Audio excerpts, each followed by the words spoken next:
Ladies and gentlemen, you are listening to Life Well Lived by Omobola Stephen. It's an engaging and enlightening talk show on life, relationships, and the business of life. Grab a cup of juice and just chill. Life Well Lived by Omobola Stephen. Live life. Live fully.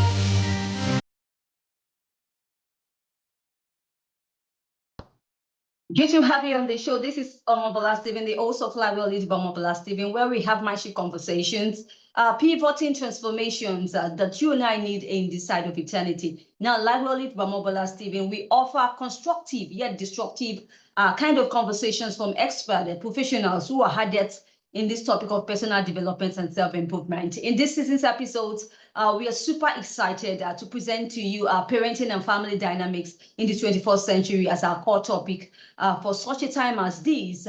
So we continue in our series, in our episodes on parenting and family dynamics in the 21st century. Today, I will be glad to talk about how we can stay grounded in chaos, the tools that are provided for us to lead through emotional storms. And I'm glad to have Katherine Sellery, the founder of the Conscious Parenting Revolution and a trusted voice for parents and educators. Good to have you on the show, Katherine. I'm looking forward to it. So nice to be here. Thank you so much. Yeah, it's a pleasure. It's a pleasure and honor to have you, Katherine. So what can you discuss or what can you describe as a chaotic family? And also, what are some families chaotic? Yeah, I mean, I think that the depending on how large a family is, how many kids you have, what the age ranges are, you're just going to feel like it never stops.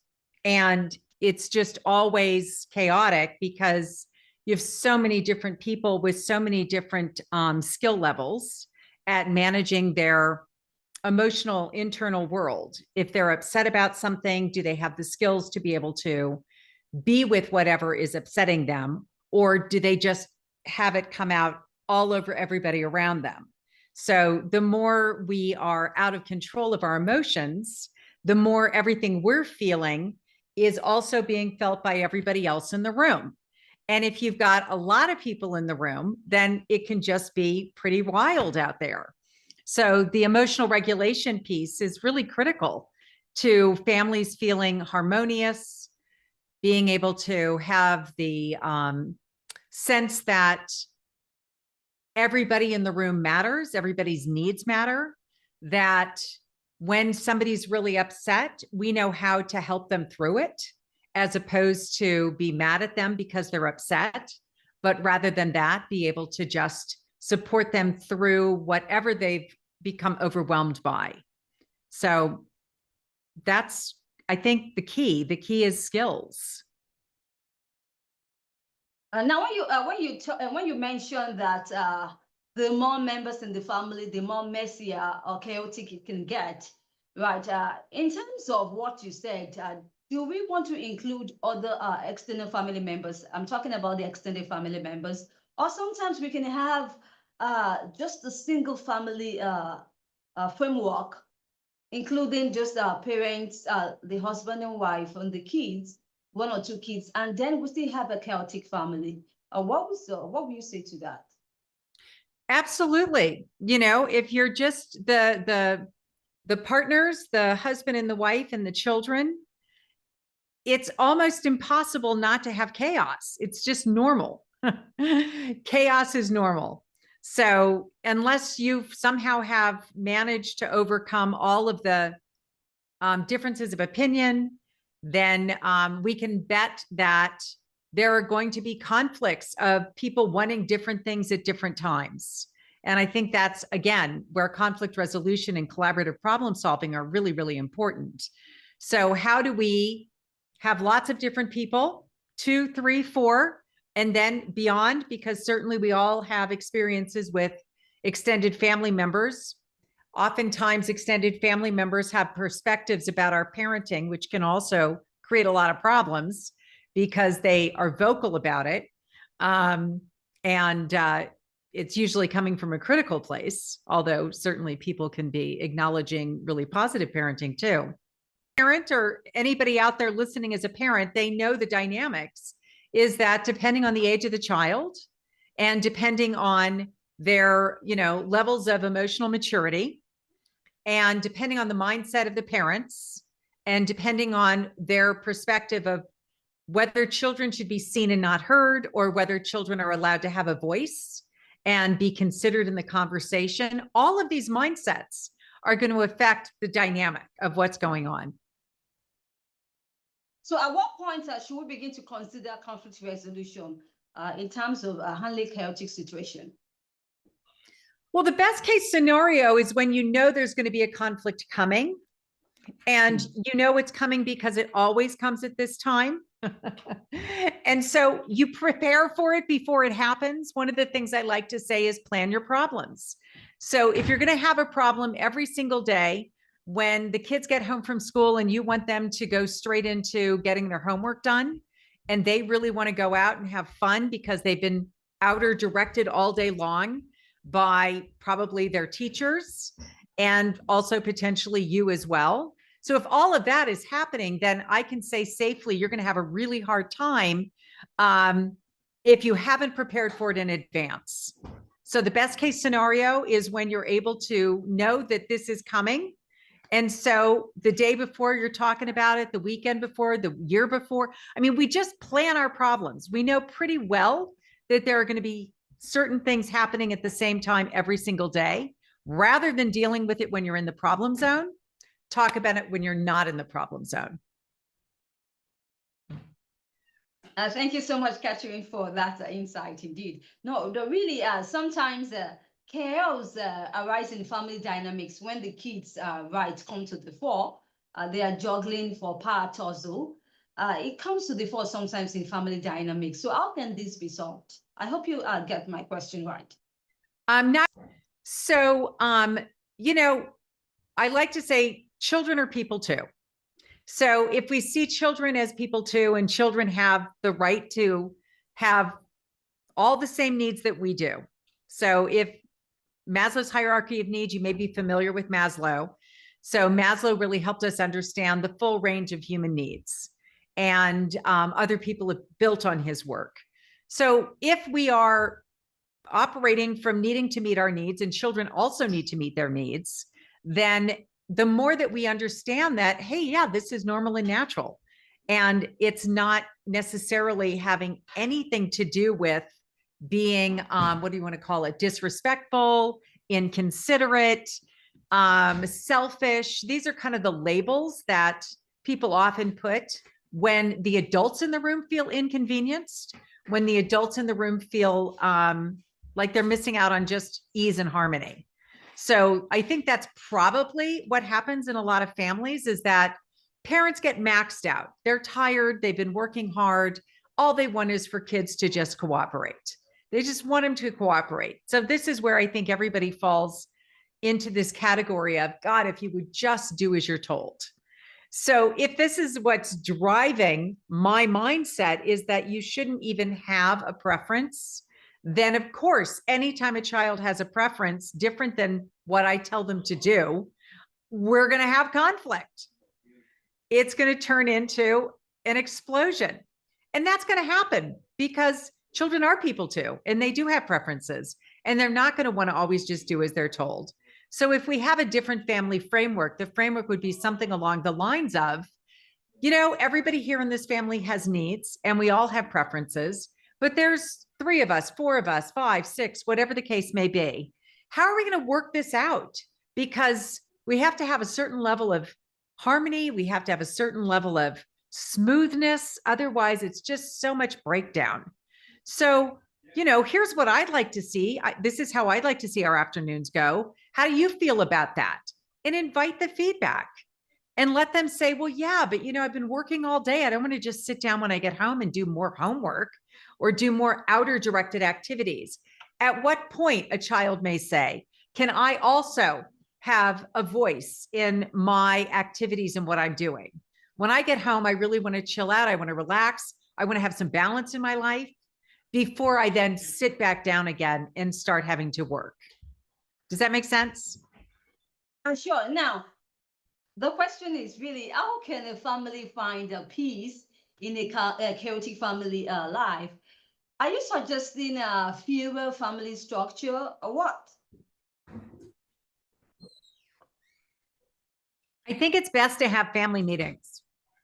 Mm. So if adults and parents in the relationship want to say that no TV, no playing on your phone, no this, no that, no the other thing, whatever the rules are that they want to put into place, it's always better to have a collaborative conversation about those, because the people that you're going to be enforcing that, if they're also involved in the decision and they're also involved in being able to talk about like what comes up for them when you say that, the more likely you are that you're not going to have conflict on a day-to-day basis, because you've already talked about it. You've already worked through the glitches.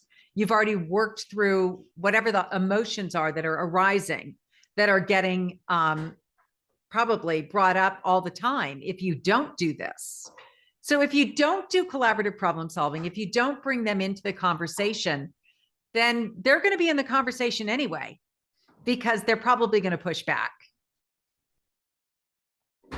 Okay, really, we try to bring them into the conversation, but in some certain situations, you have one or two kids who don't want to voice their feelings. They just internalize. All you hear them say is, "I'm just fine. I'm just okay." So when I hear that, what I hear is that they've learned probably that if they bring their feelings up or their preferences up, or they try to have a voice, that it's possible that voice has not really been welcomed. And so what they've learned, it's a learned behavior. Fine. Okay. No, I don't have anything to say. It's just a defensiveness.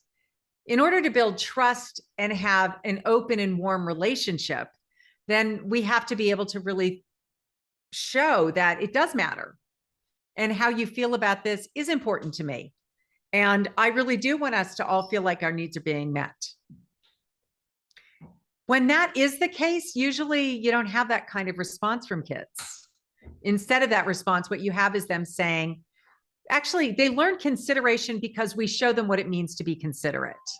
So the more we're considerate of other people's feelings and needs, and they see us modeling that behavior, the more they're considerate of our feelings and needs, and their friends and their brothers, sisters. They know what it means to be able to say, well, I know what my preferences are, and I know you've got your own preferences. So why don't we talk about what those are and see how we can figure out a way for everybody's needs to be met? It's a needs-based paradigm. If you don't have a needs-based paradigm, I'm not really sure what the operating system is. I guess it's power. And the power is what you use to command what people are going to do and when they're going to do it. The problem with that is that, I mean, this is well documented. It activates retaliation, rebellion, and resistance. So that's a resentment flow. That's the thing we're trying not to activate in families, because the 3 R's, retaliation, rebellion, and resistance, those 3 form a resentment flow. And it develops out of how we, the parents, the adults in the relationship, manage our day-to-day conflicts. And if we're managing them with the power over do as you say because I said so, then we're going to get 1 or 2 or 3 of the R's. And then we're going to spend a lot of time managing those. Really, so we've got a lot of work to do, Katherine, as a parent. So how do we start to parent in alignment with our values? And when we have spent all years, a lot of years, just trying to get to the day. I love that. Yeah, I mean, values-driven family systems are like, that's the whole thing, is values-driven. So what are my values? Do I value kindness? Do I value consideration? Do I value happiness, friendliness, compassion, empathy? I mean, make your list. And then the whole work is, how do I live my list of values in such a powerful way that my kids around me also begin to develop the same values around kindness, consideration, happiness, compassion, empathy, the things that are valuable. I mean, I'm just naming what I think are pretty universal, that universally most of us do really value: consideration and kindness and warmth and generosity and empathy. If those are truly our values, then great, live them in the family, live them in a way in which children also experience your compassion and your empathy and your understanding and your listening skills. The more they feel seen, heard, and understood from their perspective, the more they develop the skill to be able to reflect that back to their parents, so that they also feel like they get you, you get them. It's a really mutually powerful platform to build those really most important relationships on, is being seen, heard, and understood. Thank you once again, Katherine. Now, I'd like us to delve into patterns. I'd like us to delve into patterns. Sure. I think it's very important topic that most parents are dealing with. The very traumatic situations we tend to, the kids in the family settings absorbs this energy, these patterns, so consciously or unconsciously. Now, how can we start to identify these patterns? Some of us, we're still living in these patterns unconsciously, and it's beginning to make a negative impact in the family dynamics. Can you share your thoughts on that? Sure. If we can become consciously aware of these irrational and conscious beliefs and the patterns that have passed through the generations, then we're able to address them effectively rather than just be triggered. So I had actually a mom write to me this morning saying, "Oh my God, I'm so triggered by my son." I said, "Well, what's going on?" "Oh, he's being so dismissive of me and rude, and I'm not going to let him talk to me that way." And I said, "Wow, do you think that is it the problem, or is it a symptom of something else? Is that behavior masking something else? If we were to take that behavior and consider it a mask and take the mask off, what's going on behind the behavior?" And she said, "Well, I think he's depressed. And I also think he's really mad at me, because in this particular dynamic, there was an unhealthy relationship between this boy and his dad. And the boy is really mad about it and upset that she didn't do anything. She never stepped in. She allowed the father to be abusive. And now that the boy is older, he's in his mid-20s, he's really mad about it." And I said, "Oh, so this is just a mask, which is covering all these other really deep wounds?" And she said, "Yeah." And I was like, "Okay, well, what's the real problem then? Do we want to talk about how those deeper experiences are now surfacing, and the problem is how they're surfacing? Or is the problem that there's a deep wounding and a lot of trauma and a lot of pain and hurt that needs to be worked through? And if we were to deal with all of that, then would the mask change? In fact, would we just be able to get rid of it?" I think that happens all the time with all of us, is that we mistake the mask as the issue when actually it's the symptom. And we get really upset about how the tragic expression of the unmet need is what we call it, the tragic expression of the unmet needs. So you have unmet needs. And in this case, we could say the needs were for safety, psychological safety. They weren't being met. And now, years later, there's somebody really angry about it. So is the problem the anger about it, or is that the solution? I think it's the solution, because through the anger, I believe they're going to work toward healing and reconciliation. I think that without the anger, they're not going to be able to move all of this energy. And of course, it's not enjoyable to have that experience going on right now, but I do think it's leading in the right direction. Oh, absolutely. Thank you for sharing the thoughts indeed. So you created the Conscious Parenting Network. What inspired you, and how did your own experience, how does the own experience as a parent shape your work? No, totally. Yeah, I mean, that's really what, I guess you could say was the catalyst, the spark for this entire 25 years of my life. I have two kids. I have a 30-year-old now and a 26-year-old. So 30 years old was when my journey started as the parent. And my husband and I were deer in headlights. We did not know what we were doing. We were completely at a loss. We were living in Hong Kong at the time. And we had gone there. I had a job as a commodities trader. I was trading non-ferrous metals with China and the rest of the world. And he was an architect, and we moved there, and we were, young professionals and had great careers and opportunities. And then, I don't know, a few years later, I guess 3 years after we moved there, and kind of thought about having the kids, starting the family. And I'm thinking that around, I guess it was actually 5 years after we moved there, our son was born. And we really acknowledged that we were at a total loss. We didn't know what to do, how to handle, like, just even the most minor discipline issue.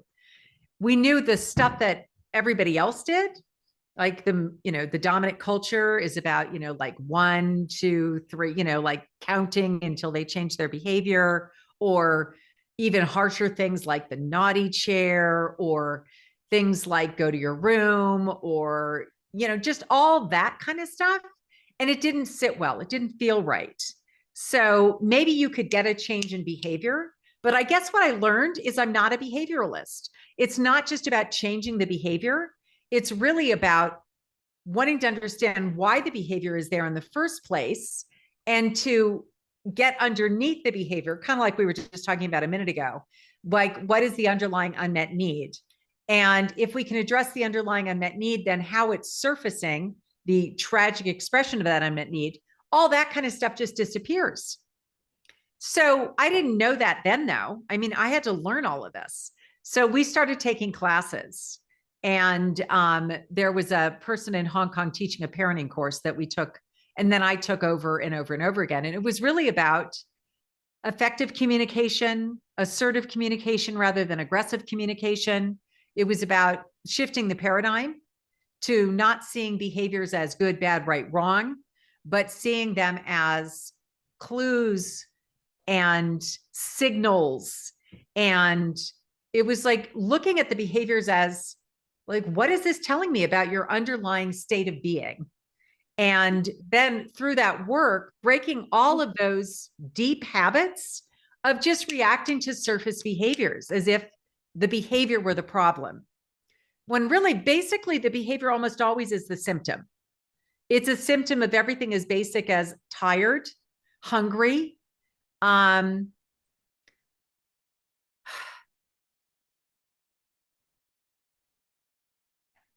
then I think it goes to the other more. Food and hunger and sleep often are the core of a lot of these behaviors.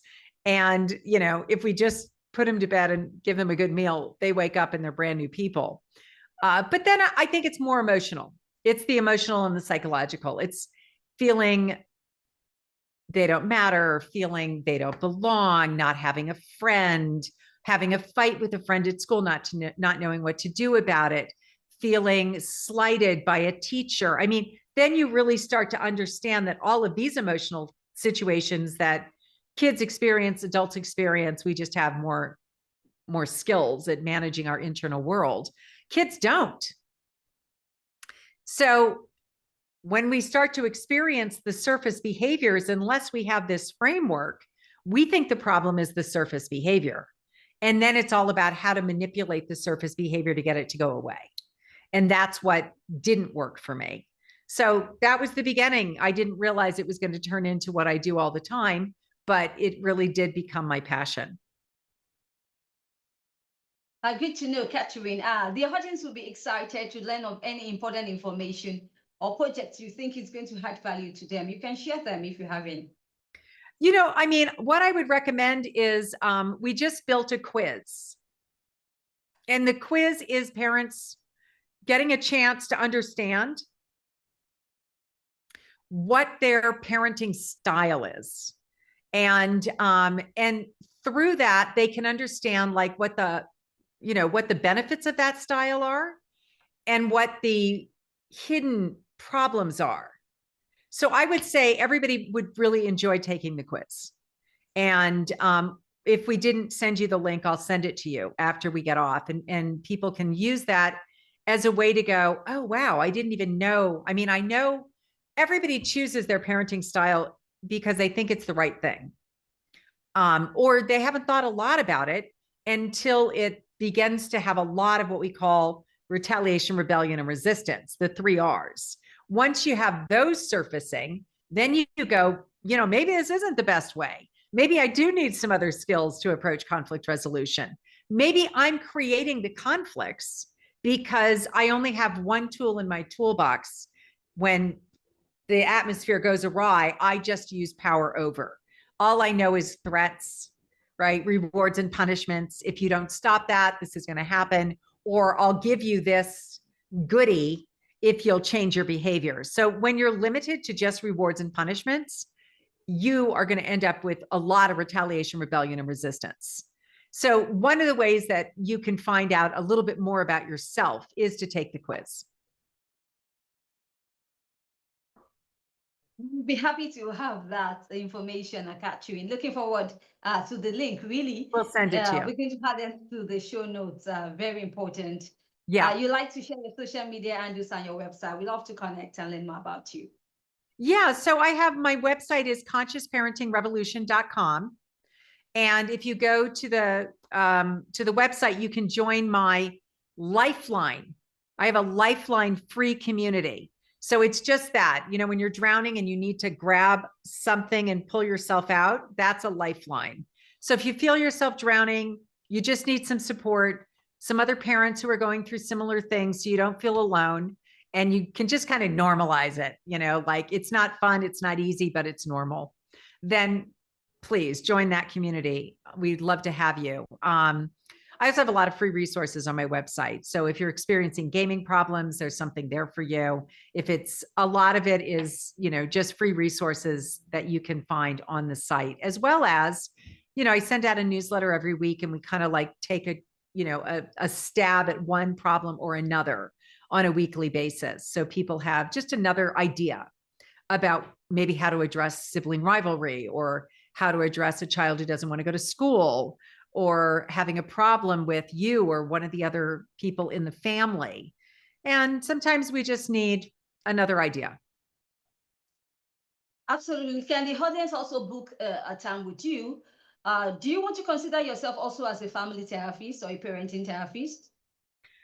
Yeah, I have a training that I do called the Family Reset, and it's a 90-day parenting reset. So, that gives you me every week in a coaching call, as well as all of the training modules that are about 2 or 3 different modules per week. And I have a 250-page workbook, and every week, you're probably going to go through about 20 pages of reading and thoughtful exercises to think about as you try to unpack like where you are on this journey of parenting. And it's a really sweet community where people uplift and support each other through transformation. All right, good to know. Thank you so much, Katherine Sellery, for sharing this information with the audience and your thoughts on today's show, especially stay grounded in chaos. You provided tools for leading through emotional storms, which is something that is realistic, is a reality we all face as parents in these changing times that we are in, the 21st century dilemma. Katherine Sellery is the founder of the Conscious Parenting Revolution and a trusted voice for parents and educators. It has been a great time and a worthwhile topic of discussion indeed, having you explore this topic with me on Lifeline with Omobola Stephen, as you are able to pivot positive transformations in the lives of the audience indeed. Sincerely from the bottom of my heart and on behalf of the audience, we wish you best of luck in all of the projects that you embark upon. Thank you so much. It's really been nice to talk with you. I appreciate it. Thank you so much once again, Katherine. It's such a honor and a delight to have you indeed. If you like Likewise. to catch up with any missed episodes of the show, you can do so on any podcast distribution platforms you bump into online. And do have a great time as you listen to expert professionals who are hardest in these topics. We're focusing on parenting and family dynamics in the 21st century. So you have got a whole lot of information and insight to listen to on Lifeline by Omobola Stephen that are transformative and also pivoting the changes you and I need in the area of parenting and family dynamics. Till I come your way, I need you always to stay safe. I talk to you soon. Thank you so much, Katherine. Bye-bye. If you enjoyed today's episode, make sure you subscribe and leave us a review.